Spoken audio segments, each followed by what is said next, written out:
Bom, galera, na outra aula nós tínhamos a característica dos anelídeos.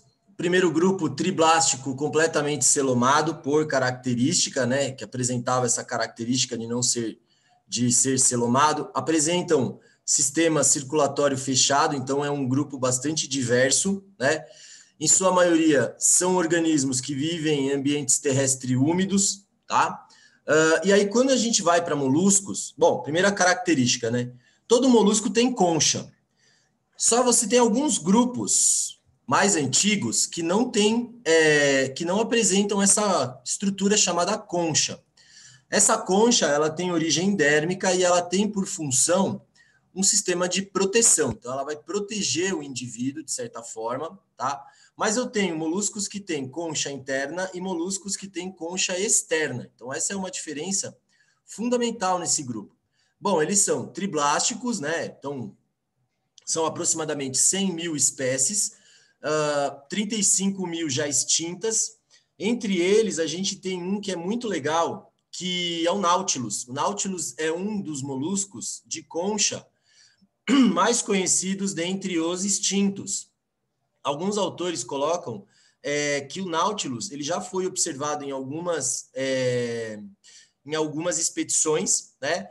E ele é de todos o molusco mais primitivo que existe. Então, ele é um organismo extremamente resistente. Porém, ele vive em ambientes muito profundos.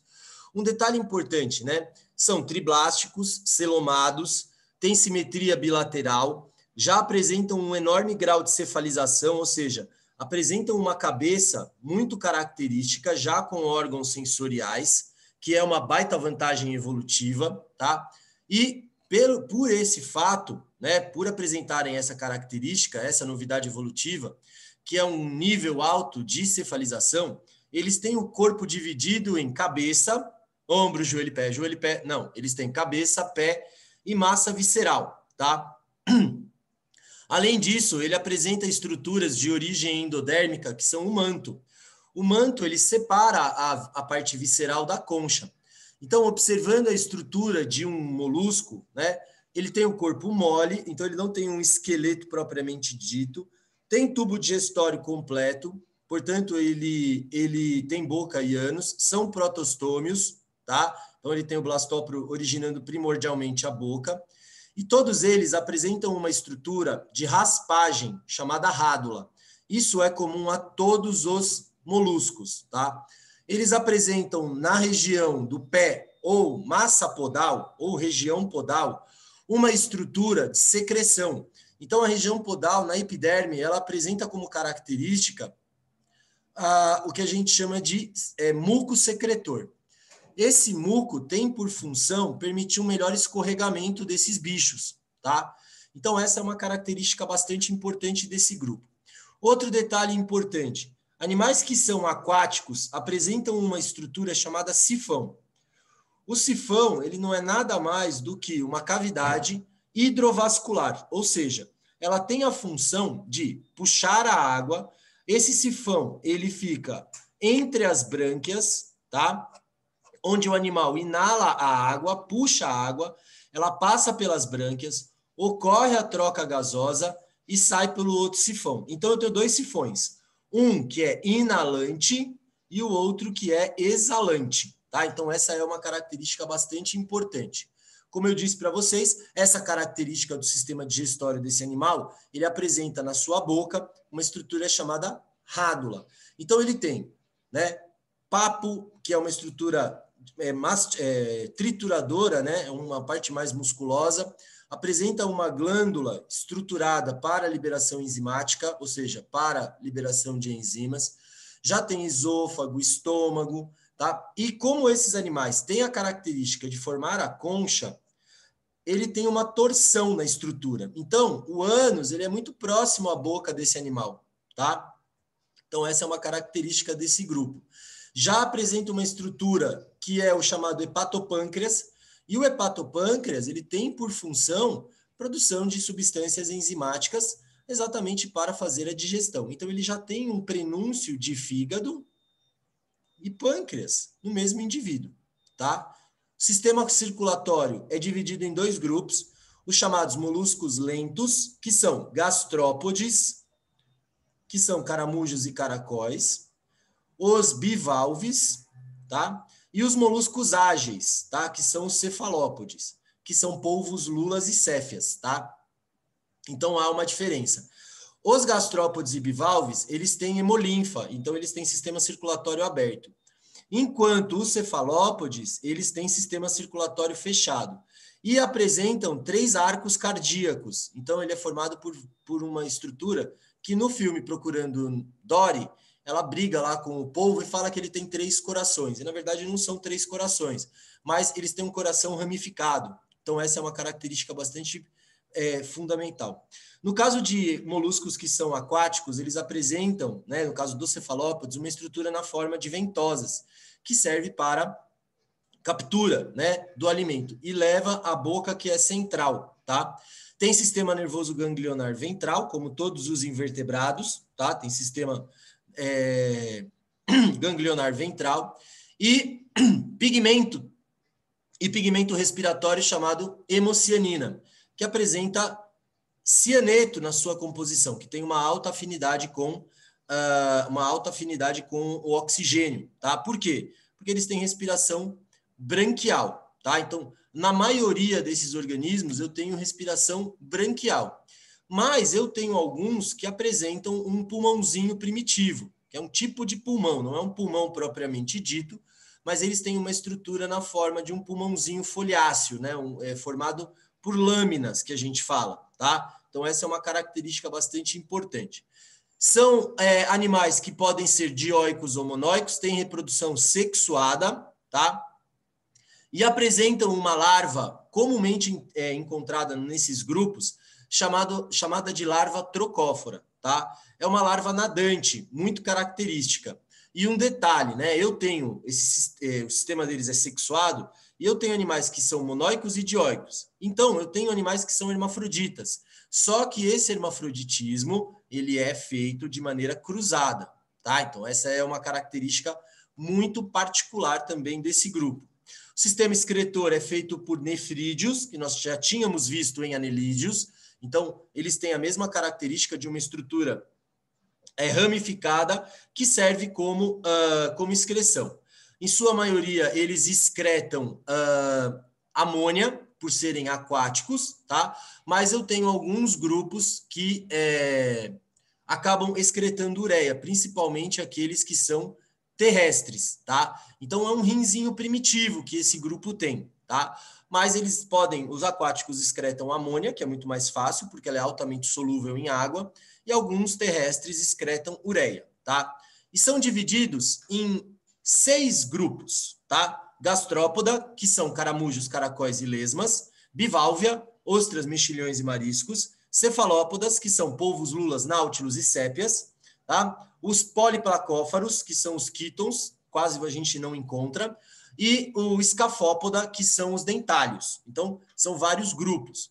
Então, dentro dos gastrópodes, eu tenho aí aproximadamente 70 mil espécies, tá? São aqueles que apresentam concha externa, tá? Que é o caramujinho que a gente conhece. Lembrando que eles têm sistema nervoso ganglionar ventral, eles têm boca, eles têm rádula, eles têm tubo digestório completo, eles têm hepatopâncreas. Então, eles têm todas as características, tá, de um organismo que é completamente celomado, porque eles são triblásticos. Então, eles são triblásticos e celomados e apresentam uma concha, né, externa que serve como proteção, tá? Essa concha, ela cresce de maneira cêntrica. Então, ela vai formando camadas cêntricas, tá? Então, ela começa no meio do animal e vai se ramificando até formar o indivíduo, até formar essa estrutura retorcida, tá? Só que quando ele é jovem, a larva, ela tem simetria bilateral, tá? Então, é um grupo extremamente diverso, muito importante, tá? Se alimentam de matéria orgânica, de algas, podem se alimentar também de fungos, dependendo, né? Se ele for terrestre, tá? E apresentam antenas na ponta, né, onde terminalmente há um olho. Então, eles têm um sistema sensorial fotossensível muito bem desenvolvido, tá? Então, essa é uma característica. A classe biválvea, né, são animais marinhos de água doce e água salobra, que é a água do mangue, né, aquela que mistura água salgada com água do mar, né, água salgada com água doce, perdão, né? Tem por característica a presença de duas conchas e o sifão. E são os grupos, no caso dos bivalves, das ostras, mariscos, são os que formam o que a gente chama de pérola. Antigamente chamava o hormônio, a substância que protegia e secretava, de perolina. Só que mudou o nome, a gente chama de nácar. Então, o nácar ele é uma substância protetora para corpos estranhos que acabam entrando entre a concha e o manto. E vai criando camadas concêntricas, tá? Uma sobre a outra. E um detalhe, a pérola ela não sai perfeitamente esférica, ela é polida, tá? Então, só para entender, alguns grupos ela é mais ou menos esférica, tá?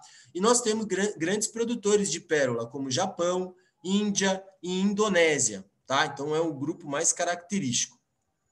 Então, essa é uma estrutura, né? A produção do nácar que fica entre a concha e o manto, tá?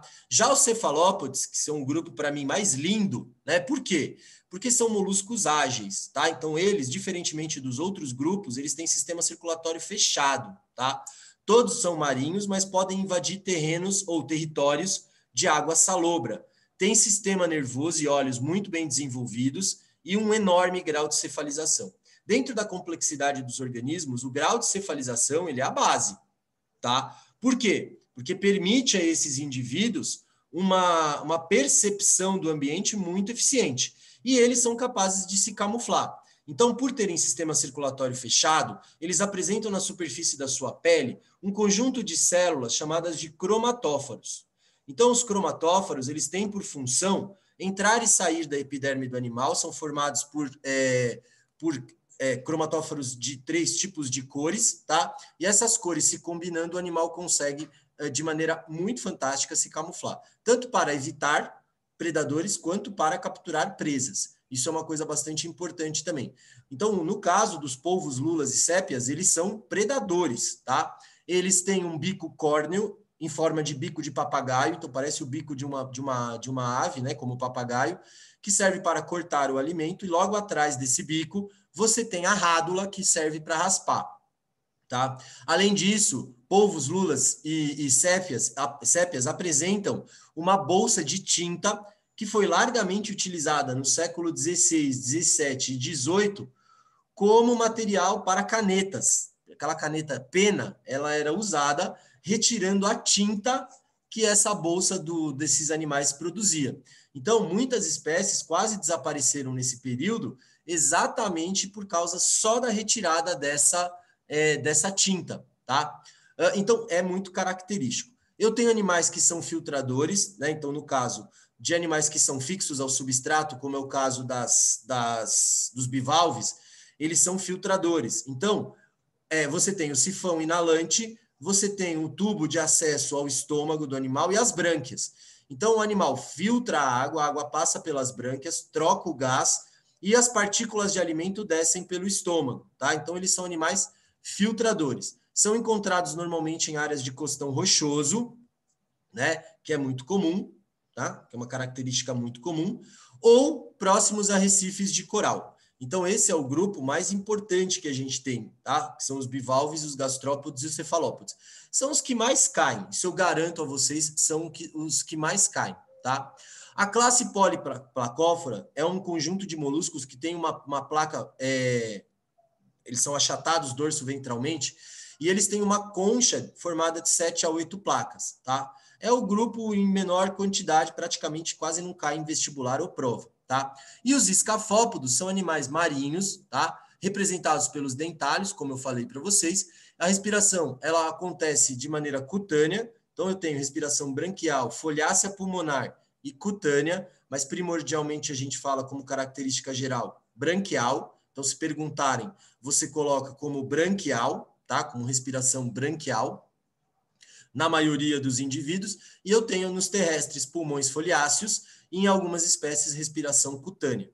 Então, é um grupo bastante diverso, com bastante característica, e um grupo que, de certa forma, tem um processo de crescimento muito curioso. E por serem animais que apresentam esses caráteres, né, morfológicos bastante diversos, eles acabam tendo uma importância muito grande. Tá? Então, os três principais são gastrópodes, caramujo e caracol, até porque o caramujo ele é hospedeiro intermediário do esquistossomo, que é um verme chato, que nós estudamos no outro capítulo, tá? Os bivalves, por serem filtradores e por produzirem a pérola, e os cefalópodes, por terem sistema circulatório fechado, sistema sensorial altamente desenvolvido, um alto grau de cefalização, poderem se camuflar através dos cromatófaros, tá? E a presença de rádula em todos esses animais. Tranquilo? Então, é um grupo bem legal e bacana de se estudar. Para mim, os cefalópodes são os bichos mais lindos que existem, por toda a estratégia e pelo fato deles apresentarem um corpo completamente mole. E eu tenho a concha, no caso dos cefalópodes, ela é uma concha peniforme, ou seja, ela tem forma de pena, e ela é interna, ela é cartilaginosa, ela tem uma característica semi-transparente, e ela tem um formato de pena, tá? Então, é um grupo que apresenta concha interna. Todos os outros apresentam conchas externas. Tranquilo, gente? É um grupo bem legal de ser estudado, tá bom?